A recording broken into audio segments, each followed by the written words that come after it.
রাশিয়ার ক্ষেপণাস্ত্রের আঘাতে মাটিতে মিশে যাচ্ছে ইউক্রেনের সামরিক স্থাপনা। বৃহস্পতিবার এসব স্থাপনায় আঘাতের জন্য ইস্কান্দার নামে ভয়াবহ মারণাস্ত্র ছোড়ে রাশিয়া। হামলায় ইউক্রেনের একটি কমান্ড পোস্ট, রাডার স্টেশন সহ যুক্তরাষ্ট্রের তৈরি দুটি আকাশ প্রতিরক্ষা ব্যবস্থা গুঁড়িয়ে দেওয়ার দাবি জানায় মস্কো। এছাড়া দোনেস্ক অঞ্চলের নোভাপোলটাভকা বসতি দখলে নেয়ার দাবিও জানায় রুশ বাহিনী। এদিকে ২৪ ঘন্টায় রাশিয়ার সঙ্গে ১৪৪ বার সংঘর্ষের খবর জানায় ইউক্রেন সামরিক বাহিনীর প্রধান।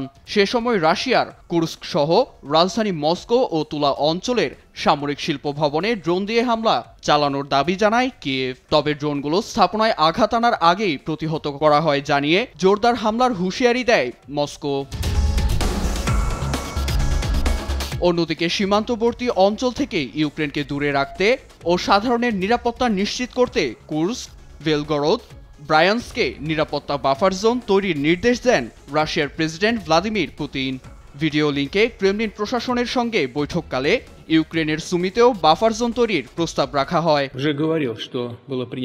আমাদের সীমান্তের দিকে ইউক্রেনের সেনারা অগ্রসর হচ্ছে। তাদের দমাতে আমরা বাফার জোন তৈরির সিদ্ধান্ত নিয়েছি।